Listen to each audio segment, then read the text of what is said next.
شو همدقسې چې که چېرته اوسنی نظام هر غلطي کوي دا د اسلام مقدس دین بدناموي. سبا به طالب ته سبا به نظام ته په دغه نظر څوک نه ګوري لکه اوس چې ګوري. هره ډله هر څوک هر نظام چې حاکمیږي هغه باید ځینې ضرورتونه ځینې سرې کرښې ولري چې تر ده زه نه تېرېږم دغه د ما سره کرښه ده او که نړۍ را سره تعامل کوي که نه کوي سر باید د پیسو په مقابل کې د زور په مقابل کې ټیټ نه کړي.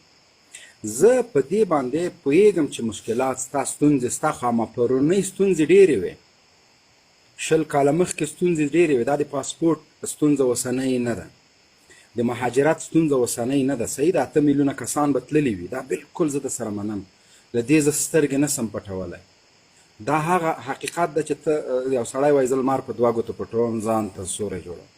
خو دغه د مهاجرتونو لړۍ خو له دې نه مخکې وه. داسې خلک دي چې د نجیب په وخت کې مهاجر شوي دي، تر اوسه په امریکا په اروپا او په غرب کې اوسېږي. د پخواني مجاهدینو په وخت کې شوي دي، په تېر امارت کې شوی ده، د کرزي په وخت کې شوي، د غني په وخت کې شوي. تر اوسه پورې د پاسپورټ په ټولو ریاستونو باندې هماغه رش او بیروبار ده لکه نن نه څه 20 کاله مخکې اوس هم ده. اوس اما ستونزې کمې سوي دا ومنئ را سره. د دې ستونزو د حل لپاره دې قاري صاحب تا ته ډېره ښه خبره وکړه. وخت شته نظام نه منې، په نظام نیوکه بیا چشته کوې، خو نه یې منې که نه بیا غوښتنې چشته تې لري چې مکتبونه خلاص کړه، دروازې خلاص. دلته هر یو لیکي مکتب وروره په مکتب کې د زه نه یم، د ما خپله 2 لورګانې د مکتب نه پاتې دي وروره. ښاغلی مبین راځمه د تا د څو خبرې ما ځان سره نوټ کړلې په دې هیله چې تاسې هم دغسې ما ته په همداسې ښه په حوصلې سره غوږ ونیسئ. ډېره زیاته مننه. او اوله خبره لومړنۍ خبره خو مې درته دا ده چې ما هېڅکله هم په دې غیر حاکمې ډلې ته د نظام په سترګه نه کتلې او زه پرې نه نیوکې لرم. دا هغه څه دي حقایق چې زه دې ولس ته بیانوم او هغه ولسونه چې په غرب کې پراته دي او هغه افغانان یا په افغانستان کې او یا په غرب کې چې د دغې حاکمې ډلې په پټو سترګو باندې ملاتړ کوي دوی ته زه یوازې دا خبره کوم چې د دغو خلکو ټول هغه منشور چې شی ده، د دوی بحث چې ده او دوی غواړي چې شی د دوی اصلیت ورښودل زما مسؤلیت ده. دا زه په ډېره په سړه سینه باندې ما دا کار روان کړی ده او زه نن ورځ یې نتیجه هم ګورم. راځمه دویمې خبرې ته.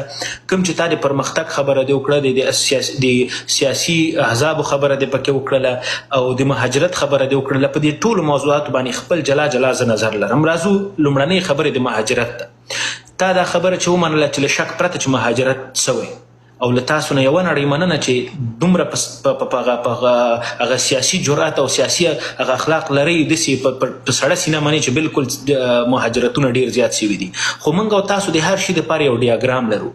کله چې د افغانستان د ډاکټر صاحب نجیب له دور نه رانیولی تر اوسني حکومت په اوسني طالبه پورې په دغه دوران کې موږ دغه ډیاګرام که داسې وګورو د مهاجرتونو دغه شمیر یا تعداد چې ده دا په دغه 3 کلونو کې له حد و اندازې نه زیات سوی. یعنی هغه وخت کې له شک پرته چې د جمهوریت په وخت کې هم خلکو مهاجرتونه کول دې کې خو دا خبره خو موږ نه ده پټه کړې. زه په خپله د جمهوریت په وخت کې زه زده کړو لپاره بیرون پاتې سوم چې بیا په اخره کې طالب په دې خاورې باندې حاکم سو، زه بیرته ولاړم.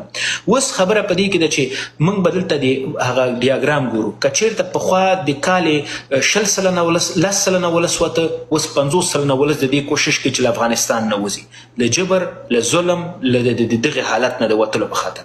راځو دویمې خبرې ته. د تیرو احزابو خبره دې وکړله. هغه احزاب چې هم و دقیقا د همدغه طالب په څېر د پاکستان غېږې ته ورغلل، د پاکستان به یې وسله اخیستله، وروره وروسته سره پرې جګړه کوله. ورور هغه قصه خو ما نه پرې ته ډېر ښه خبر یې عمر په لحاظ ما نه ډېر یو دا کیسې به د تا د سترګو په وړاندې تېرې شوي. دا چې بیا په د دغې ټولو کیسو په پای کې دوی په خپل منځ کې یو بل سره خوړل، جنرال صاحب لکه چې لاړه دا چې کله په آخر کې یو بل سره خوړل دې موضوع باندې هم د تاسو سر خلاص چې دوی د چوکۍ او د قدرت په خاطر باندې یو د بل سره وینې تویولې. راځو تر ټولو مهمه او اساسي خبره چې ده هغه څه شی ده د پرمختګ اساسات دي، د هغې ریزنز او دلایل او وجوهات دي.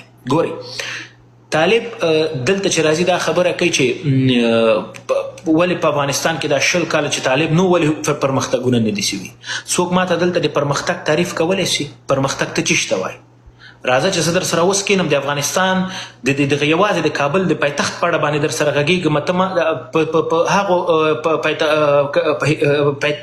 ښارونو کې د نړۍ راځي چې په لس هیوادونه چې ډیر په تیزی سره په پرمختګ کړی، ډیر په تیزی سره جوړ شوی ده، کابل د همدغو لسو ښارونو په قطار کې په 3 او په 4 نمبر باندې راځي.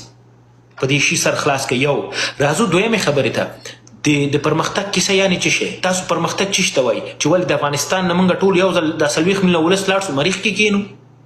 دا خو امکان نه لري. د پرمختګ تعریف زه درته اوس کوم. پرمختګ دې ته وایي چې د تا د ولس پر مخ باندې د ښوونځیو دروازې خلاصي، ستا چې کوم ولس کوم ماشومان کوم ځوانان ښوونځیو ته ځي، پوهنتونونو ته ځي، بیرته په خپلې خاورې کې په خپله خاوره کې د خلکو خدمتګار وګرځېږي. ښه په خلاصو غوږونو دا خبرې واورئ. تیر 20 کاله جمهوریت کې زه درته یو لنډ مثال در کوم. یو ځوان چې کله ماشوم چې کله په مکتب کې داخل کېږي 12 کاله، چې کله له پوهنتون نه فارغېږي 4 کاله پې نور واچوه، دا د څو کاله شو؟ 14 کاله کېږي که نه، چې کم زیات یې درته نه کم. 2 کاله پې د ماسټرز واچوه، دی 18 کاله. فکر وکړه چې په 20 کالو کې د ما یو نسل رسېدلی، یو نسل، او نتیجه یې هم ته ګورې نن ورځ چې د طالبانو کوم حکومت دا ټول په همدغو ځوانانو باندې چلیږي. دا درته طالبان نشي چلولی. طالب کې دومره وړتیا او لیاقت له کوم ځای نه سو چې حکومت او سیستم وچلوي. طالب خو 20 کاله مخکې هم په دې خاورې حاکم و. ته ورته وایې چې تا په دې خاورې باندې کوم سیستم حاکم کړی و؟ ته ورنه دا پوښتنه وکړه چې تا دا سیستم دلته رامنځته کړی و، د دغه د سیستم نوم دې راواخله. تا د خلکو نه پیسې په کوم نامه باندې راټولول، خلکو نه دي. دا ټول هغه حقایق دي چې له دې سترګې څوک نشي پټولی. اوس په 20 کاله جمهوریت کې عامه تاسیساتو نه رانیولي تر دولتي تاسیساتو پورې، هغه افغانستان چې 20 کاله وړاندې و او اوسنی ډېر داسې تصویر دغسې فرق لري، دغسې لکه د یو لاس مخ او شا. که ته دې ته هم پرمختګ نه وایې نو بیا د پرمختګ تعریف ته ماته وکړه. که چېرته ته دته دغه حالت د هغو چې دا څومره ځوانان دي تا په دې افغانستان کې دومره تر بیچلرز او تر ماسټرز او تر پی ایچ ډي پورې رسېدلي دي، که دته هم ته پرمختګ نه وایې نو ته پرمختګ څه ته وایې؟ په زرګونه کیلومتره باندې سړکونه در تغیر سو، د پرمختګ څه ته وایي؟ د تا د وطن خویندې 20 کاله وړاندې ته طالب په حکومت کې د مکتبونه یې نه درلودل، په خیمو کې ماشومان هلکانو په خیمو کې سبقونه ویل. نن په افغانستان کې په هر ولایت کې ښوونځي شته دي، هم د جنکو دپاره هم د هلکانو دپاره. ته پرمختګ وایې چې شته؟ ستا په 20 کاله جمهوریت کې د نړۍ په هر ګوټ کې خپل سفارت او قنصلګرۍ درلودله، نړۍ ته په رسمیت پېژندلې، تا د نړۍ سره اړیکې درلودلې. ته پرمختګ څه ته وایې؟ ما د افغانستان په اسلامي جمهوریت په پاسپورټ باندې د نړۍ هر ګوټ ته پې سفر کړی ده. ته پرمختګ څه ته وایې؟ ما د خپل ځان نه یو سیستم او یو قانون درلوده چې که ستونزه به مې پکې پیدا کېده ورتلم هلته محکمې ته، قضا ته، هلته زما پوښتنه کېدله. دې ته وایي پرمختګ، دې ته وایي سیستم. ته محترم دا اوس د طالبانو په اوسني حاکمیت کې وچ کلک وروره د ښار په منځ کې یو ځوان یوه غلطي کوي، وروره ګوله ټوپک ورته سټني چې مرګ ته یې وهي، نه حکومت شته نه قانون شته. ګورئ که چېرته